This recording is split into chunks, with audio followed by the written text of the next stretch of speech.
Jai Hind, one and all. The chapter we are going to start today is electrostatics. So, what do you mean by the term electrostatics? First of all, I would like to share that this is one of the very first unit of physics of class 12th, and under this unit we are having two chapters of NCERT, that is electric charges and fields. The next one is electric potential and capacitance. That means this chapter includes, this unit includes two chapters of NCERT consisting of 8 marks. In CBSE exam, 8 marks are going to come from this unit. So let's start the unit. So what do you mean by electrostatics? When we look at the terms electro and static, static means rest.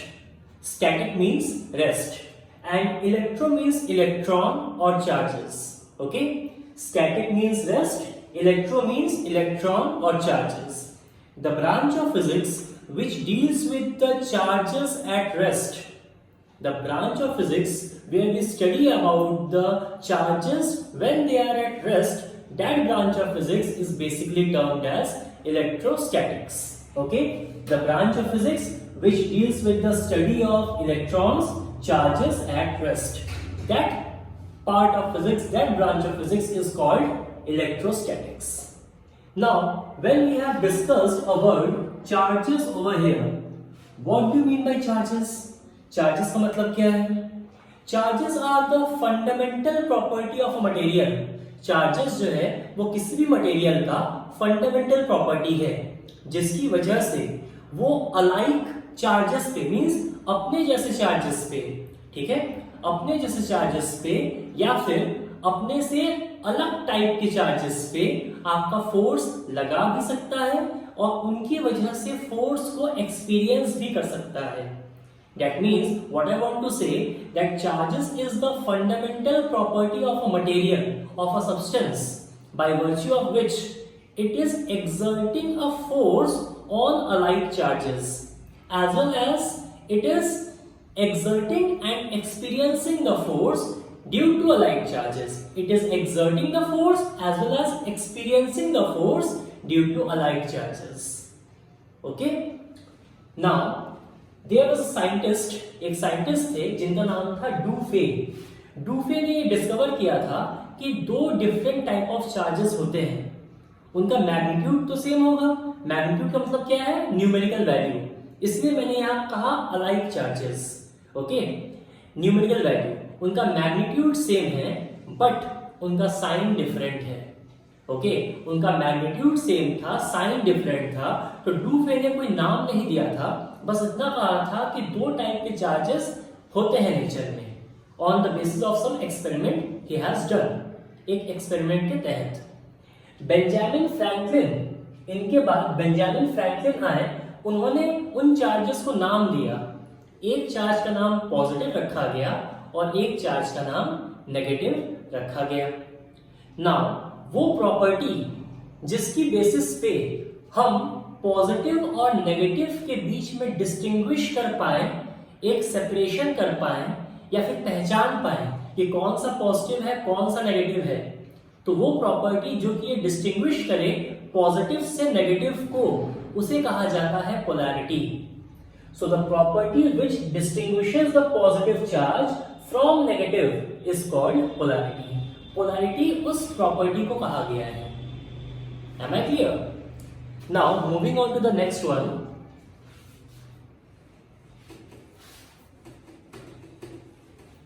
Properties of a charge. Okay? Properties of a charge. Charge की क्या क्या property हो सकती है? First, charges are conserved.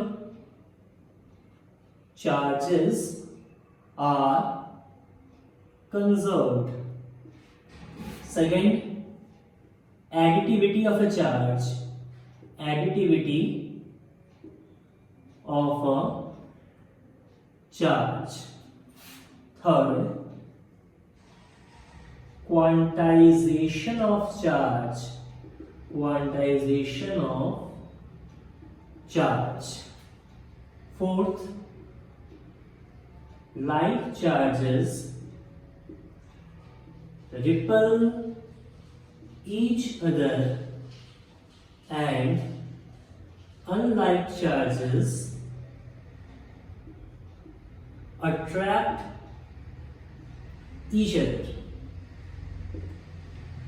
Fifth point, invariance of charge. Invariance of charge.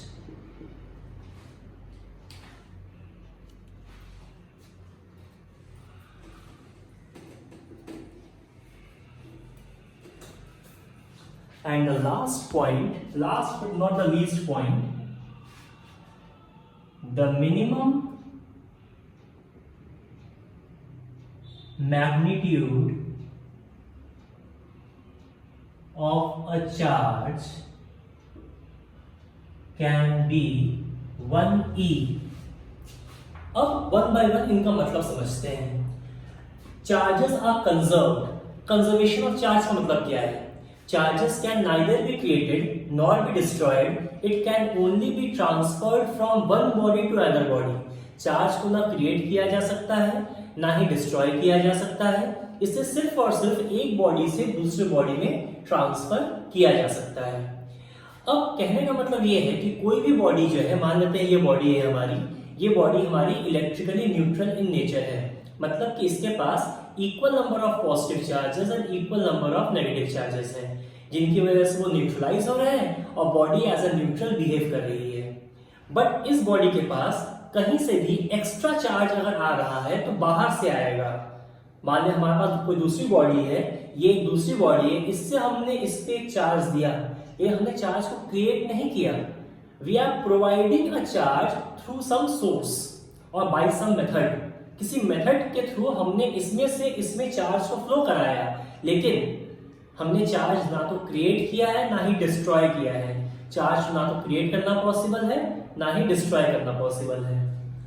Additivity of a charge, इसका मतलब क्या है? मान लेते हैं हमारे पास एक टेबल है. टेबल पे बहुत सारे चार्जेस रखे हुए हैं, Q1, Q2, Q3, Q4, Q5, सबका अलग अलग मैग्नीट्यूड है.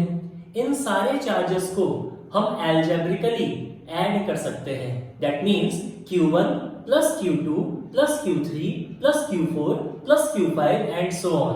इन सारे चार्जेस को एल्जेब्रिकली ऐड किया जा सकता है. क्वांटाइजेशन ऑफ चार्ज, इसका मतलब बहुत इंपॉर्टेंट है. इसका मतलब ये है, जब भी एक चार्ज को एक बॉडी से दूसरी बॉडी में ट्रांसफर कराया जा रहा है, जब भी चार्ज को एक बॉडी से दूसरी बॉडी में ट्रांसफर कराया जा रहा है, वो कभी भी डेसिमल या फ्रैक्शन में ट्रांसफर नहीं होगा. वो हमेशा आपके इंटीग्रल फॉर्म में ट्रांसफर होगा. दैट मींस इंटीजर्स के फॉर्म में ट्रांसफर होगा. 1 2 3 4 5 6 इस फॉर्म में ट्रांसफर होगा. वो कभी भी फ्रैक्शन या डेसिमल के फॉर्म में 1/2 2/3 5/6 इस फॉर्म में ट्रांसफर नहीं होगा. लाइक चार्जेस, ये तो आप जानते ही हैं, बहुत क्लियर है.